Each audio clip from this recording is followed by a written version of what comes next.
ছাত্ৰীসকল আজি মই তোমালোকক দশম শ্ৰেণীৰ বিজ্ঞানৰ ষষ্ঠ অধ্যায়ৰ জীৱন প্ৰক্ৰিয়া নামৰ পাঠটিৰ মানুহৰ পৰিপুষ্টি সম্পৰ্কে ক'বলৈ ওলাইছো। তোমালোকে পৰিপুষ্টি মানে কি জানানে বাৰু? পৰিপুষ্টি মানে হ'ল যি প্ৰক্ৰিয়াৰে জীৱই বহি পৰিৱেশৰ পৰা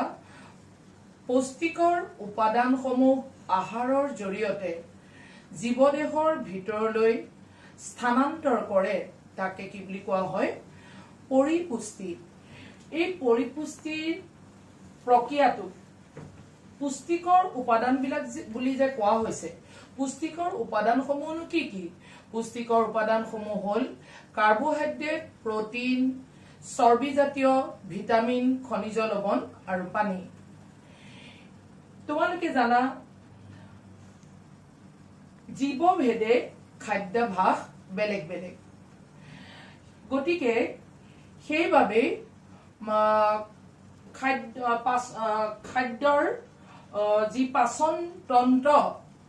যি খাদ্য পাচন হোৱাৰ কাৰণে যি পাচন তন্ত্ৰ অৰ্থাৎ পাচন নলী আৰু পাচক গ্ৰন্থিক একেলগে পাচন তন্ত্ৰ বুলি কোৱা হয়। এই পাচন নলীও বেলেগ বেলেগ হ'ব পাৰে। এতিয়া মানুহৰ ক্ষেত্ৰত পাচন নলীটো মুখগহ্বৰত আৰম্ভ হৈছে আৰু ক'ত শেষ হৈছে? পায়ুত শেষ হৈছে। এতিয়া এই পাচন নলীটো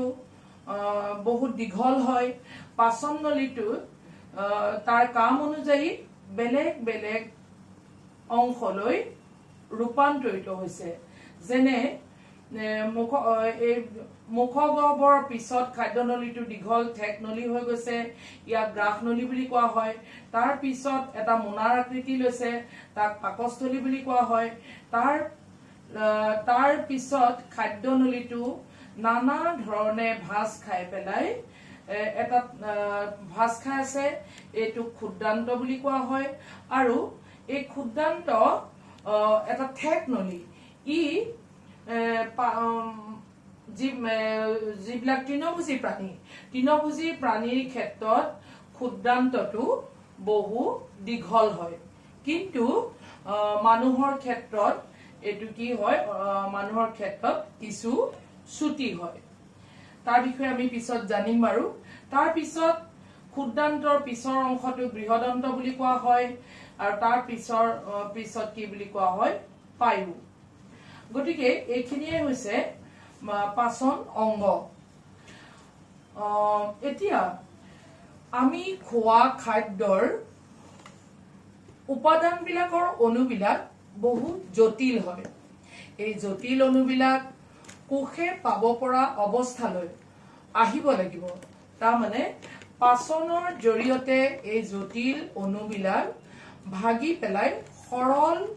অণুলৈ পৰিণত হ'ব লাগিব। তাৰ কাৰণে আমাৰ দেহত এই ব্যৱস্থাটো আছে, অৰ্থাৎ পাচন নলীটো আছে। এতিয়া চাওঁচোন আহা, আমি খাদ্যৰ এই জটিল অণুবিলাক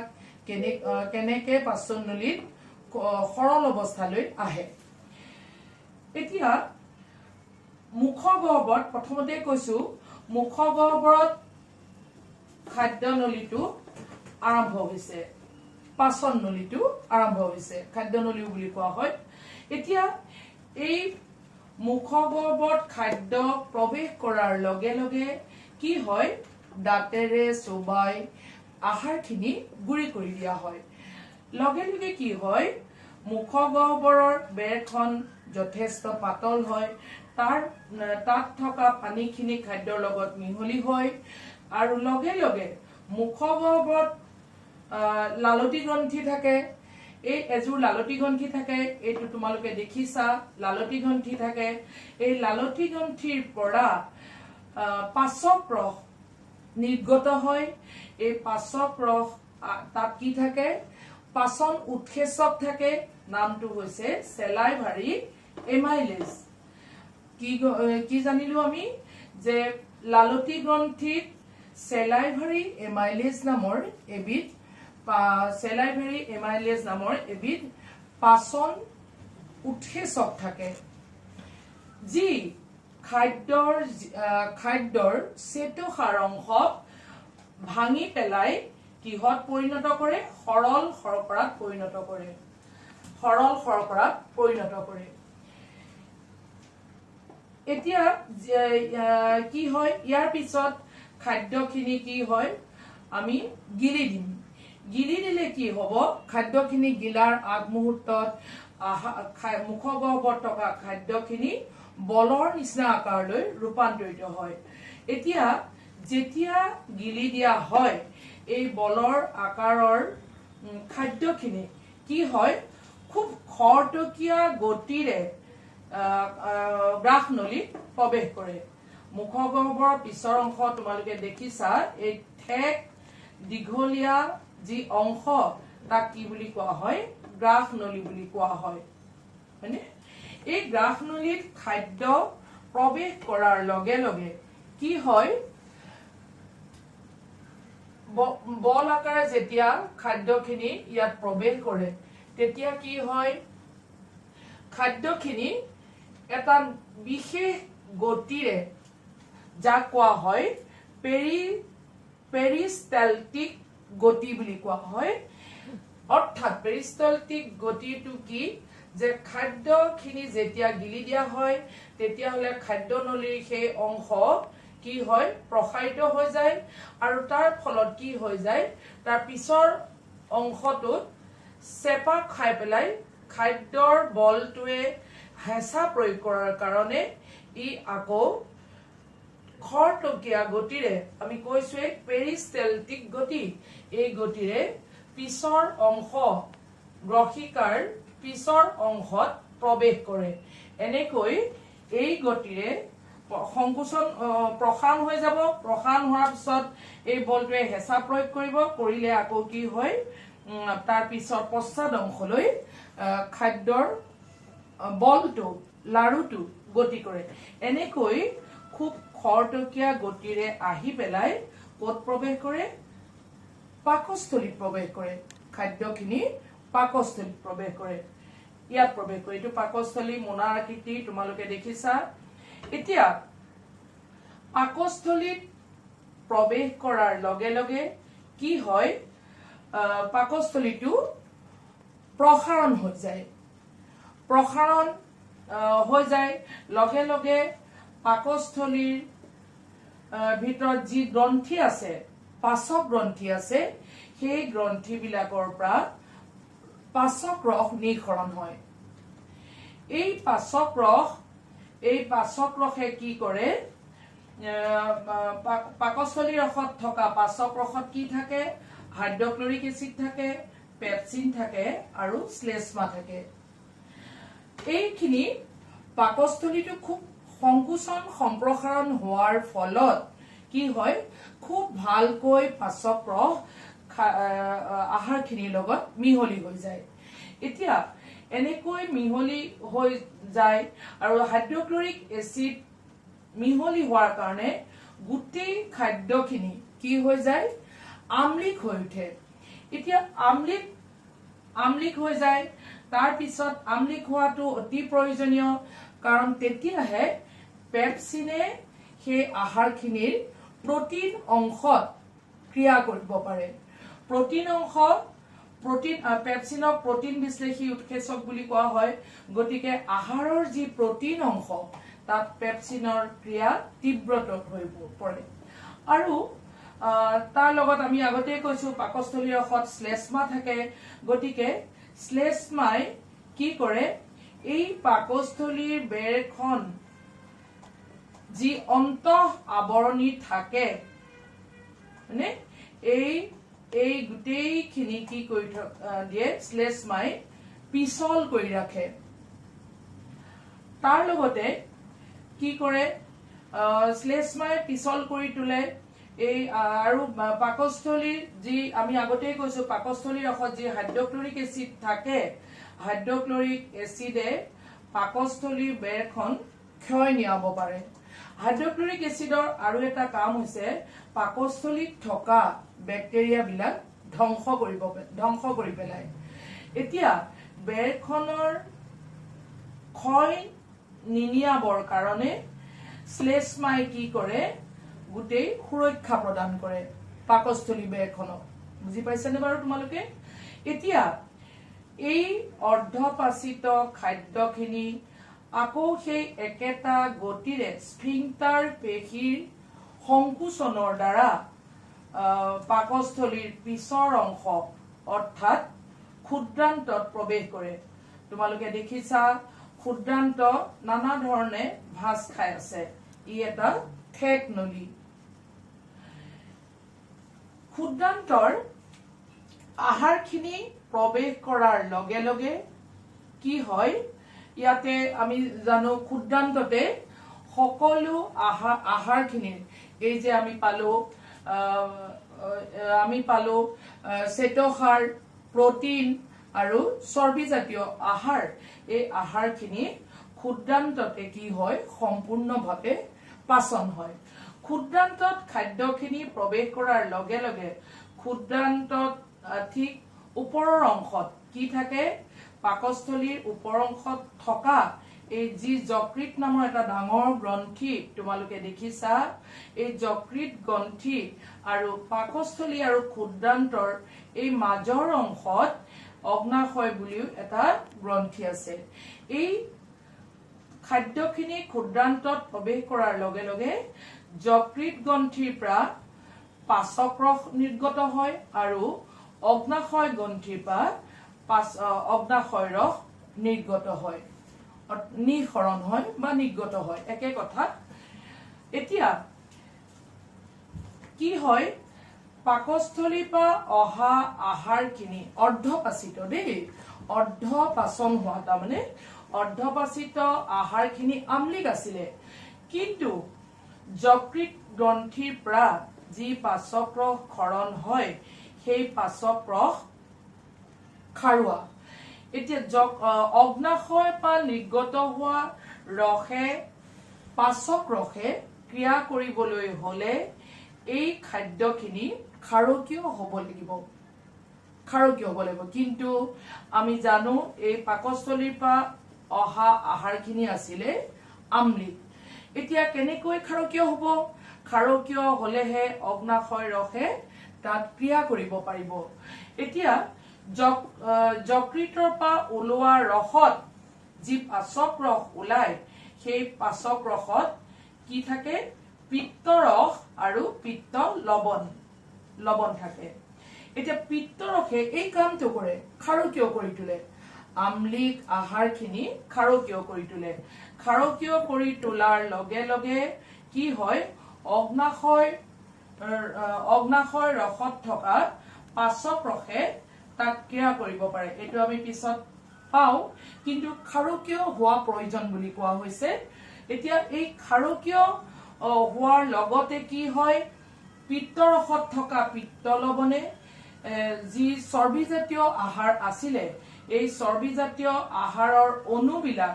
বহুত ডাঙৰ ডাঙৰ আছিলে অণুবিলাক এই ডাঙৰ অণুটো কি কৰি পেলাই ভাঙি পেলাই সৰু সৰু অণুত পৰিণত কৰে এইটো সৰু সৰু অণুত কিয় পৰিণত হ'ব লাগে কাৰণ তেতিয়াহে ডাঙৰ অণুবিলাক সৰু সৰু অণুত পৰিণত কৰিলেহে অগ্নাশয় ৰসত থকা এনজাইমে অৰ্থাৎ পাচন উৎসেচকে ক্ৰিয়া কৰিব পাৰিব এই যে ভাঙি পেলাই সৰু সৰু হয় চৰ্বিৰ ডাঙৰ অণুবিলাক ভাঙি সৰু সৰু হয় কোনে কৰিলে যকৃত গ্ৰন্থিয়ে ক্ষৰণ কৰা পাচক ৰসত থকা পিত্ত লৱণে পিত্ত ৰসে আমি আগতেই কৈছো খাৰকীয় কৰি তুলিলে আৰু পিত্ত লৱণে কি কৰিলে এই চৰ্বিৰ ডাঙৰ অণুবিলাক ভাঙি সৰু সৰু কৰি পেলালে এতিয়া এই যেতিয়া সৰু সৰু হৈ গল তেতিয়া অগ্নাশয় গ্ৰন্থিৰে নিঃসৰণ কৰা ট্ৰিপচিন আৰু লাইপেজ নামৰ পাচন উৎসেচকে কি কৰিব এতিয়া এই খাদ্যখিনিৰ ওপৰত ক্ৰিয়া কৰিব এতিয়া ট্ৰিপচিনৰ কাম কি আমি চাও আহা এই সকলোখিনি খাদ্য অৰ্ধপাচিতই হৈ আছে এতিয়া পাকস্থলীত কিছু পৰিমাণে পেপচিনে ক্ৰিয়া কৰিছিলে পেপচিন হৈছে প্ৰটিন বিশ্লেষী উৎসেচক কিন্তু এতিয়াও পাকস্থলীৰ প্ৰটিন অংশ সম্পূৰ্ণকে পাচন হোৱা নাছিলে আমি অৰ্ধপাচিত বুলি কৈছোৱে অৰ্ধপাচিত আহাৰখিনি আহি ক্ষুদ্ৰান্তত প্ৰৱেশ কৰিছিলে এতিয়া ক্ষুদ্ৰান্তৰ ক্ৰিয়া যিহেতু বিভিন্ন পাচন উৎসেচকৰ জৰিয়তে ক্ষুদ্ৰান্ত থকা অৰ্ধপাচিত আহাৰৰ ওপৰত ক্ৰিয়া আৰম্ভ হৈছে এতিয়া আমি চাও অগ্নাশয় গ্ৰন্থিত আছিলে ট্ৰিপচিন হৈছে প্ৰটিন বিশ্লেষী উৎসেচক তেতিয়া হলে ট্ৰিপচিনে পাকস্থলীত অৰ্ধপাচিত হোৱা প্ৰটিনৰ অণুখিনি ভাঙি দিলে ভাঙি পেলাই কিহত পৰিণত কৰিলে এমিনো এসিডত পৰিণত কৰিলে এমিনো এসিড বুজি পাইছানে আৰু লাইপেজে কি কৰিলে লাইপেজৰ কাম হৈছে চৰ্বি বিশ্লেষী এতিয়া চৰ্বি বিশ্লেষী চৰ্বিৰ যিবিলাক অণু যিবিলাক ক্ষুদ্ৰ ক্ষুদ্ৰ অণু আছিলে গতিকে এই ক্ষুদ্ৰ ক্ষুদ্ৰ অণুবিলাকক লাইপেজে কি কৰিলে ফেটি এসিড আৰু গ্লিচাৰলত পৰিণত কৰি দিলে ফেটি এসিড আৰু গ্লিচাৰল দেখিছানে ফেটি এসিড আৰু গ্লিচাৰলত পৰিণত কৰি দিলে এতিয়া ইতিমধ্যে পাচনখিনি তাৰমানে আৰু কি হ'ব পাচনখিনি প্ৰায় সম্পূৰ্ণ হৈছে কিন্তু ক্ষুদ্ৰান্তৰ বেৰ বিলাকত থকা আন্তৰিক যি গ্ৰন্থি থাকে সেই গ্ৰন্থি বিলাকৰ পৰা আন্তৰিক ৰস নিঃসৰণ হ'ব সেই আন্তৰিক ৰসে খাদ্যৰ সকলো উপাদানৰ পাচন সম্পূৰ্ণ কৰি পেলাব হয়নে এতিয়া আন্তৰিক ৰসে শেষত সকলো উপাদানক কি কৰি পেলাব সম্পূৰ্ণভাৱে পাচন কৰি পেলাব যেনে শ্বেতসাৰক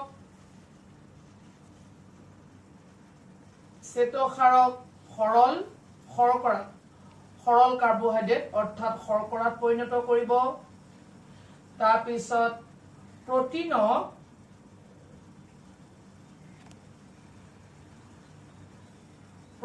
কিহত পৰিণত কৰিব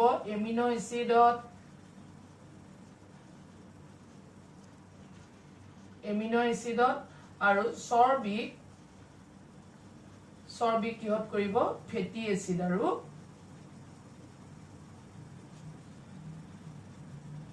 এসিড আৰু গ্লিচাৰল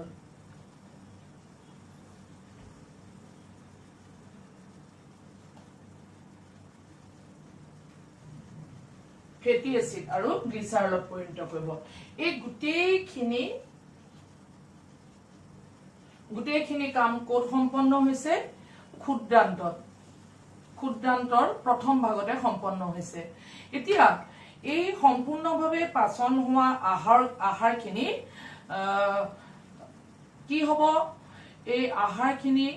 ক্ষুদ্ৰান্তত কিছুমান আঙুলিৰ দৰে প্ৰবদ্ধ থাকে ক্ষুদ্ৰান্তৰ বেৰত আঙুলিৰ দৰে কিছুমান প্ৰবদ্ধ থাকে এই প্ৰবদ্ধ বিলাকক কি বুলি কোৱা হয় ভিলাইৰ কাম কি যে পাচন হোৱা আহাৰখিনি হি এবজৰ্ব কৰি লয় ভিলাই বিলাকে এবজৰ্ব কৰি লয় শোষণ কৰি লয় এতিয়া এই শোষিত আহাৰখিনি কি কৰিব শোষিত আহাৰখিনি ভিলায়ে যেহেতু ভিলাই কিহে আবৰি থাকে ৰক্তবাহিকা নলিকায় আবৰি থাকে গতিকে সেইখিনি ৰক্তবাহী নলিকায় লৈ গৈ পেলাই কোষলৈ লৈ যায় কোষক প্ৰদান কৰিব এতিয়া যিখিনি আহাৰ শোষণ নহল সেই আহাৰখিনি কলে যাব সেই আহাৰখিনি বৃহদন্ত নামৰ ডাঙৰ নলীডালত প্ৰৱেশ কৰিব বৃহদন্তত পুনৰ খাদ্যৰ লগত থকা যি পানী ভাগ সেই পানী ভাগ পুনৰ শোষণ কৰি লব বৃহদন্তত থকা ভিলায়ে শোষণ কৰি লব শোষণ কৰি পেলাই পুনৰ খাদ্যখিনি শোষণ কৰাৰ পিছত বৃহদন্তৰ পৰা স্ফিংটাৰ পেশীৰ সংকোচনৰ জৰিয়তে কলৈ গুচি যাব মলভাণ্ডলৈ গুচি যাব আৰু মলভাণ্ডৰ পৰা পায়ুৱেদি এইখিনি সময়ে সময়ে বাহিৰলৈ ওলাই যাব অৰ্থাৎ নিষ্কাশন হ'ব এনেদৰে মানুহৰ মানুহৰ পৰিপুষ্টি ক্ৰিয়া সম্পন্ন হয় নিশ্চয় তোমালোকে বুজি পাইছা গতিকে আজিলৈ মানুহৰ পৰিপুষ্টি সম্পৰ্কে ইমানেই আজিলৈ মই ভিডিঅ'টো ইমানতে শেষ কৰিলো